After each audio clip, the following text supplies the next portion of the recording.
आपको कैसा लगेगा?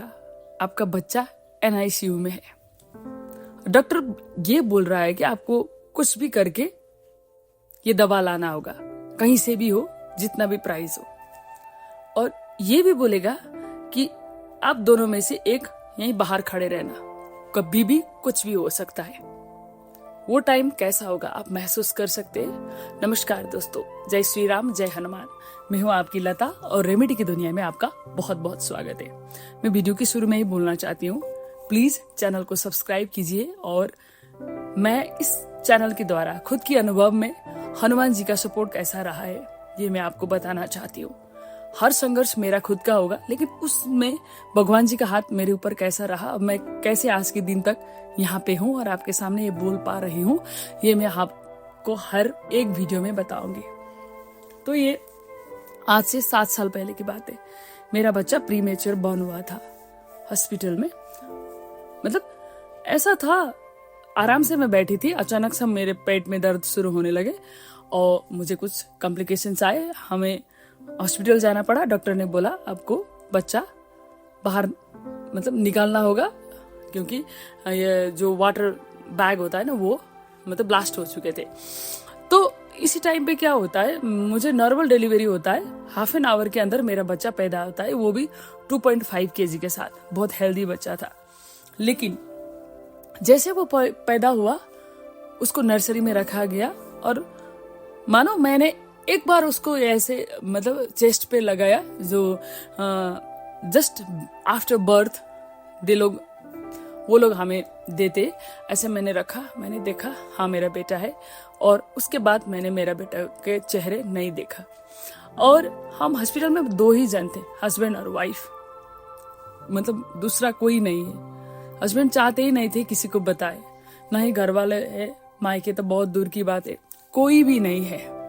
ऐसे सन्नाटा है लाइफ, मतलब मैं सोच ही नहीं सकती अब की डेट में। लेकिन जिसका कोई नहीं होता उसका भगवान होता है, स्पेशली मेरे लिए भगवान थे। और नर्सरी से उस बच्चे को प्रीमेच्योर की वजह से उसको एनआईसीयू में रखना पड़ा। लेकिन अनफॉर्चुनेटली जहां बच्चा पैदा हुआ था उसमें एनआईसीयू खाली नहीं था। तो शहर के जितने भी हॉस्पिटल में देखा गया वहां पे नहीं है। मेरा बच्चा का बचना था और भगवान की कृपा मेरे ऊपर थे। तो वही हॉस्पिटल के डॉक्टर ने एक दूर के हॉस्पिटल पे मतलब पूछा, तो उन्होंने बताया हाँ एक खाली है, लेकिन पर नाइट 10,000 यू हैव टू पे। तो कोई बात नहीं, बच्चे को बचाना था। हस्बैंड ने बोला आप यही हॉस्पिटल में रहो, मैं इसको लेके दूसरा हॉस्पिटल जाते हूँ। वो एम्बुलेंस में हमारे बच्चे को लेके गए और वहां पे शिफ्ट किया। मैं अकेली 2 दिन की, मतलब डिलीवरी की 2 दिन बाद की बात है, कोई नहीं है मेरे लिए खाना लेकर आने, कोई नहीं है। हस्बैंड है, वो भी बच्चे के साथ दूसरे हॉस्पिटल में। आमने सामने के लोग देखते हैं, मतलब बातें करते, कुछ उन आपस में फुसफुसाते, शायद बोलते होंगे इसका कोई नहीं है क्या, इसको खाना कोई नहीं लेकर आते क्या, ऐसे बोलते होंगे। आप बिलीव नहीं करेंगे, मैं खुद होटल में जाके खाना ऑर्डर करके, मतलब हॉस्पिटल के होते ना, तो वो कैंटीन वगैरह होता है ना, वहां जाके खाना ऑर्डर करके खाती थी उस टाइम। लेकिन मुझमें एक अजीब सा हिम्मत तो थी शुरू से, मुझे लगता है वो भगवान की कृपा है। और वहां मैं 5 दिन रही जहां मैं डिलीवरी हुआ। हस्बैंड कभी कभी आते थे, क्योंकि वहां एनआईसीयू में डॉक्टर ने मना किया था 2 मिनट छोड़ने के लिए भी। तो किसी को अपना बनाया होगा, मैं थोड़ी देर के फ्रेंडशिप किया होगा, उन लोगों ने उनको भेज दिया कि कुछ भी हो जाए हमें मैसेज कर देना करके। तो 5 दिन के बाद मैं हॉस्पिटल चली गई। बच्चे ने दूध नहीं पिया था, मुझे भी दिक्कत हो रही थी। तो उस टाइम मुझे जब फर्स्ट टाइम बच्चे देखने को मिले तो मैं बता ही नहीं सकती मेरे बच्चा कैसा था। लेकिन एक हिम्मत थी, मतलब माँ की आंखों में वो दृष्टि होता है ना, जब बच्चे को देखा तो उम्मीद जा लग रहा था। लेकिन डॉक्टर बोल रहे थे कुछ भी हो सकता है, कुछ भी हो सकता है।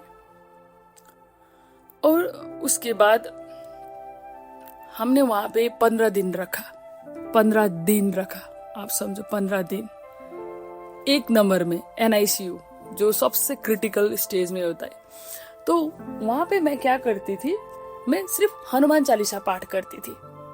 मतलब बुक तो नहीं थी, मुझे पता था, मैं बैठ के हनुमान चालीसा ही पाठ करती रहती थी। जब भी देखो पाठ ही करती रहती थी, जब भी देखो पाठ ही करती रहती थी। और मतलब आसपास के जो लोग होते थे मुझे सपोर्ट करते थे, कोई मुझे खाना देते थे, कोई मुझे क्या करते थे। हस्बैंड का मतलब मैं आईसीयू के आसपास ही रहती थी, मेरा बच्चा का क्या होगा। उस टाइम देखिए कितना मतलब स्वेलिंग वगैरह होता है, पैर को स्वेलिंग होता है, ये होता है वो होता है, मतलब क्रिटिकल स्टेज में होते हैं ना हम लोग भी। हमारा शरीर बहुत नाजुक हुआ होता है, लेकिन पता नहीं मैं इस टाइप के रिलेशनशिप में थे जहां कोई मतलब वो दया नाम की चीज ही नहीं था। प्यार तो दूर की बात थी।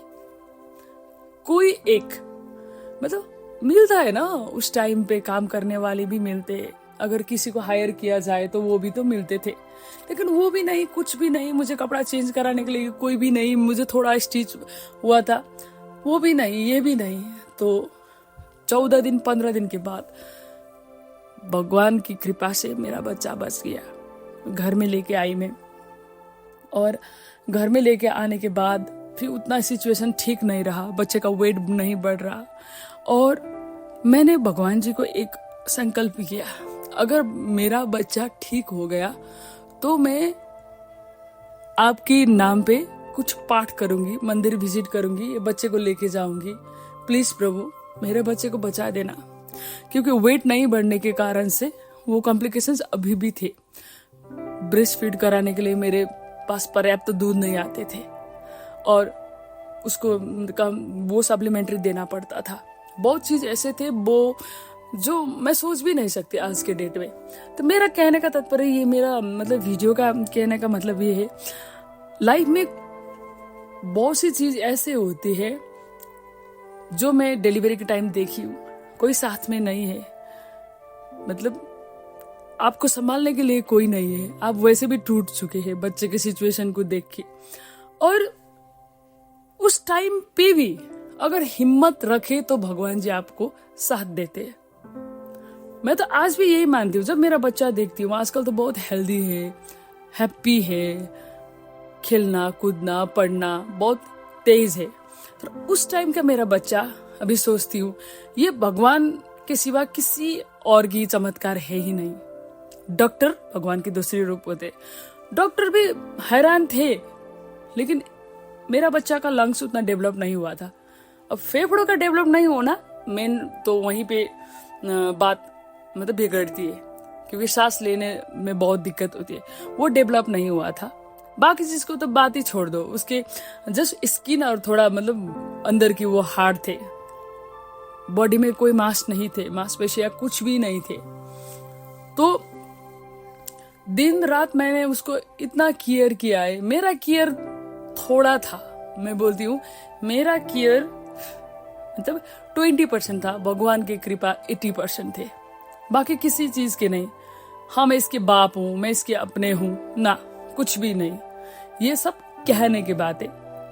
बच्चा तंदुरुस्त होता है तो बाप ऐसे बोलते हैं, जब बीमार होते तो क्या हो गया था, खुद की ख्याल नहीं रखती थी, ये टाइम पे अचानक बच्चा हो गया था, तू टेबलेट वगैरह टाइम पे नहीं लेती है, कुछ भी नहीं करती है, ये करती है वो करती है, इसलिए जल्दी आ गया। अब तेरा ब्रेस्ट को क्या हो गया, लैक्टेशन क्यों नहीं हो रहा है, प्रेशर मेरे ऊपर इतना ज्यादा था। तो ऐसे इंसान से कैसे बचना है, अभी मुझे पता चलता है। अभी मुझे लगता है कि भगवान की कृपा ना होती तो मैं उसी टाइम मर जाती, शायद मेरा बच्चा भी मर जाता। लेकिन कहीं ना कहीं मैं हनुमान चालीसा और हनुमान जी की शक्ति पर उतना ज्यादा भरोसा करती थी जितना मैं किसी और से नहीं कर सकती। और वो सामने से मुझे डांटते थे, मुझे मेरे ऊपर चिल्लाते थे, क्योंकि उनको लगता था मैं केयरलेस हूँ, बच्चे को दूध जबरदस्ती नहीं दे रही हूँ, लैक्टेशन नहीं होते थे तो मेरा उसमें क्या कसूर था। ऐसी सिचुएशन में भगवान ने मुझे देखा है, तो आज मैं बच्चे को उनके हाथ में मैंने सौंप दिया है। इसको जैसा बनाना है आपकी मर्जी, क्योंकि वो NICU से आपने निकाल के लाए है, तो इसका जीवन अब क्या करना है, इसको कहाँ तक लेके जाना है आपके भरोसे। मैं सिंगल मदर हूँ, मैं उसके साथ हूँ। अभी 7 साल का मेरा बेटा हो गया और बहुत सेंसिटिव है, बहुत केयरिंग है। मुझे थोड़ा भी कुछ हुआ तो वो रोने लगता है। तो मैं आज ये वीडियो बनाने का तात्पर्य क्या था मैं बताना चाहती हूँ। आप जिस भी सिचुएशन में हो, प्लीज हनुमान जी को, राम जी को याद करना, क्योंकि सबसे ज्यादा जल्दी रिजल्ट उन्हीं की वजह से मिलता है। हनुमान चालीसा कंठस्थ करना, हमेशा पॉकेट में बुक लेके चलना मतलब उतना पॉसिबल नहीं होता। जैसे मैं डिलीवरी रूम में थी, मेरे पास कुछ होता है, कुछ भी नहीं होता है, लेकिन मन के अंदर वो प्रेयर याद होना चाहिए, भगवान को सरेंडर कर देना चाहिए कि जीवन आगे अच्छा हो जाए। प्लीज मेरे वीडियो को ज्यादा से ज्यादा शेयर कीजिए, क्योंकि उन लोगों को मदद मिलता है जिसको लगता है कि मेरे कोई नहीं है इस दुनिया में। लेकिन मैं कहती हूँ जिसका कोई नहीं होता उसका भगवान होता है। जय श्री राम, जय हनुमान।